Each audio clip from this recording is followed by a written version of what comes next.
This presentation was done by a group of doctoral students from the University of Louisiana-Monroe for the course Curriculum 7014, Decision Making for School Improvement. The topic of this presentation is technology and database decision making. The group members are Angel Broussard, Elise LeBeuf, Mackenzie Luters, and Stephanie Silva. In this presentation, we will cover the following. What is database decision making? The importance of technology in database decision making, how it is currently being implemented and used, the roles of leaders, teachers, and students, and the limitations and barriers that present themselves. So let's first start off with discussing what is database decision making and what is its purpose. Database decision making is the process of collecting and analyzing different types of data in order to guide decisions and achieve improvement within an educational institution. The purpose of database decision making is to aid teachers, schools, leadership, districts, and states to use data to improve processes and student outcomes. The four types of data used in education are perception data, student learning data, school process data, and demographic data. Perception data can be defined as the view of belief held by teachers, staff, and students in a school setting, and is important because this data tells administrators and school leadership what staff, student, teachers, and parents think about the school organization and how it conducts business. This information is typically measured by examining the school's organizational process, climate, and culture. Student learning data is data collected on students within a school organization, usually in the form of an assessment, that gives staff and leadership an idea as to whether a student is learning the information expected at their level, and also provides understanding for teachers of what teaching strategies are most effective and work best with students. Teachers and staff may use this information to develop alternative methods for instruction or to improve upon a current teaching method. Student learning data are important to schools because they reveal areas for improvements, strengths within the organization, and show if students' needs are being met. School process data are data that are collected on the processes the school administrators, staff, and teachers use to reach the school's vision. According to Bernhardt, there are four categories by which school processes fall into. They are instructional, organization, administrative, and continuous school improvement processes. This data is important because they provide information on the way staff work, what is working and what is not. They tell schools about outcomes they are getting, and they continue to show what the processes are by which an organization functions. Demographic data are generally known as the numerical attributes of human population. According to Bernhardt, demographic data responds to the question, who are we? Examples of demographics can include, but are not limited to, such items as quantity of students in the school, student and staff attendance, socioeconomic status of students, and staff teaching experience. Demographics are important to continuous school improvement because they help create the present framework of the school and explain its trends.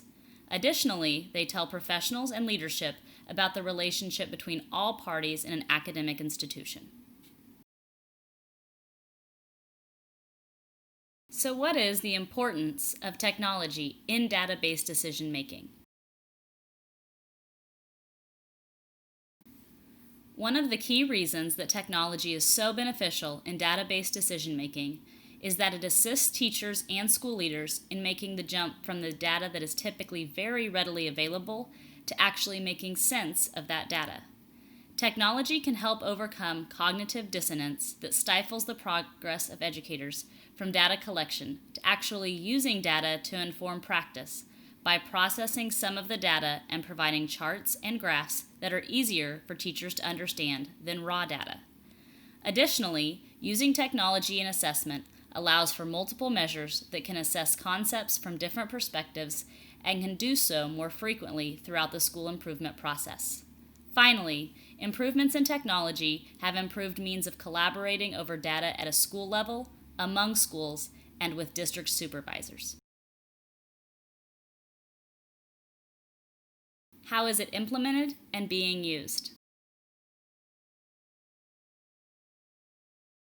Often administrators are immediately overwhelmed with the potential costs of implementing a data analysis system within their school. But Castellani and Curran remind us that it doesn't necessarily require lots of financial resources and investment into a personalized data management system to make this happen. Often schools are already using a program that collects data in some way, and they typically export to common programs like Microsoft Excel for simple analysis. We do, however, know that most prefab data management systems don't meet every need of a school. Instead of purchasing a personalized program, Wayman and Cho suggest compiling a few different ready-made systems to meet a school's needs. 3 types of data systems include student information systems, which maintain the necessary daily data records of school functions, such as attendance, schedules, and more. Assessment systems, which quickly organize and analyze assessments regularly. And data warehousing systems, which store data from previous years and assessment cycles, providing historical data on students for teachers to use in instructional planning. Keys to implementation. Wayman and Cho state, although data systems are powerful, indispensable tools for using data, they are like any tool. Without proper training, knowledge, and support, they serve a less effective function. Wayman and Cho provide a great many specific processes in their chapter preparing educators to effectively use student data systems, but we will discuss a few key things to remember. We've discussed the variety of data systems that exist among which schools must choose. It is important to choose one that supports training, implementation, and maintenance of the system, which are all key to continued success. Furthermore, even when extensive professional development is provided for teachers to train them on data analysis, they still rarely feel comfortable applying what they've learned to their own student data. Rather, when applied in a collaborative environment, teachers are better able to apply what they've learned with the assistance of their colleagues. And finally, it is important to remember that technology can be used more than just in analyzing quantitative data for database decision making. Technology can be used to record and then analyze video of lessons to be later used for professional development and school improvement purposes, such as in Recesso and Zepetta's video analysis tools. So what are the roles of the leaders, teachers, and students when it comes to technology and data-based decision-making? Principals use school management e-systems to exchange pedagogical data for e-communication with all stakeholders to increase school effectiveness, promote teaching and learning, and increase student performance and achievement.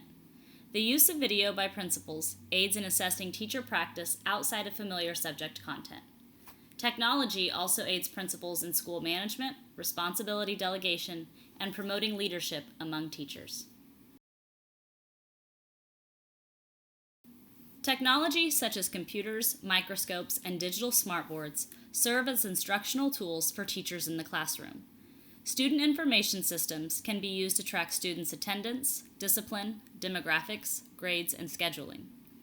Video capture tools can be used to record lessons, giving teachers an opportunity to view lessons later and reflect on how to improve instructional practices. Educators can also learn about triggers and avoid them in future lessons, for collecting and using evidence during group activities, and for interpretations and evaluations of themselves and others to gauge student progress and determine students' needs. With an increased amount of data collection, students are finding themselves taking part in more assessments, surveys, screeners, and diagnostic tests than ever before. With increased technology in the classrooms providing easy access to students, data collection is growing and students are at the foundation of it all. But is it all a bad thing? Jonathan and Reeves note that there are 2 types of learning. Learning from technology, such as computerized instruction, and learning with technology, where technology is used as a tool. The latter form is much more the form of learning we are seeing in modern-day classrooms. With technology in our classrooms, not only are we able to gather data to help drive more sound educational decisions and more focused professional development, but technology provides these direct benefits to our students, just to name a few. Increased technical skills. Students acquire skills in word processors and are comfortable with technology before they ever leave elementary school. The modern work world is built around computers, and possessing basic skills is becoming a necessity. It personalizes the educational needs for students. With data on student needs, gaps in learning, and other information, needs of students with different achievement levels, interests, or learning styles can easily be met. Expands resources beyond the classroom walls. Students have access to information and resources beyond what they could access in a school library or at home. Finally, it increases collaborative abilities. Students no longer must find a time in their busy schedules to meet and work on a group project. Work can be done remotely through the use of devices. Finally, we will present to you the limitations and barriers of technology as it applies to data-based decision-making. Technology implementation does not, by default, improve decision-making. Number 1, inaccessibility to data. Number 2 is the lack of a skill set or knowledge to know what to do with it. Number 3 is insufficient time. And number 4 is the mistrust of data and how it can help improve classroom efficiency and instruction. Wayman noted that extensive data has been available to schools for many years, but this availability has not translated into useful information for teachers because of the way data are stored and accessed. Massell noted that most state and local accountability policies assume teachers know how to turn data into useful information. However, most teachers are not trained to do so. In a survey done of teachers, principals, and administrators, the primary issue with using technology to help with data-based decision-making was finding the time for needed stakeholders to sit down together to review it. Over 75% of the respondents in all 3 categories, teachers, principals, and administrators, listed this as their leading limitation. Because data is used for political purposes, there is a mistrust of data among many educators. Data systems allow for independent analysis of data that separates it from political links. Moreover, if teachers do not directly see the benefit in analyzing data as it pertains to their classroom instruction, or if they view it as an inefficient use of their time, they are more likely to disengage from the practice of using it.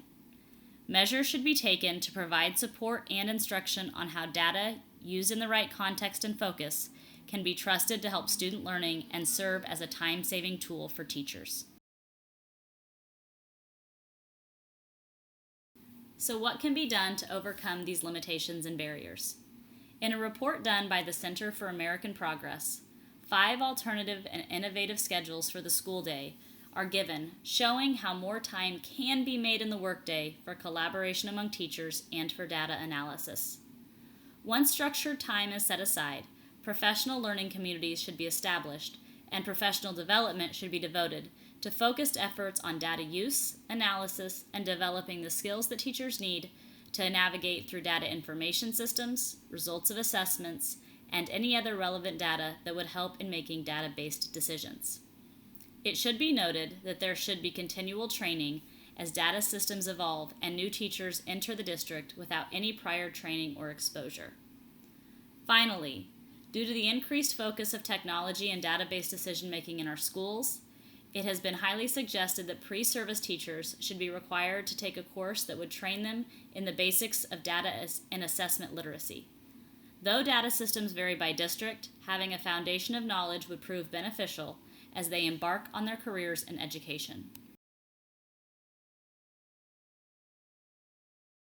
Want to improve your decision-making process? Going with your gut is a thing of the past. Most organizations, educational institutions, and school districts are embracing the idea that data should lie at the heart of their decision-making. With technology at the foundation, it is easier than ever to generate data to see exactly what is happening in your school, with a student, within a population, or over time after implementing some much needed changes. As the technology and data systems evolve, and as data collection grows, it will be more important than ever to embrace what technology can do to help us make sound, thoughtful, and educated decisions.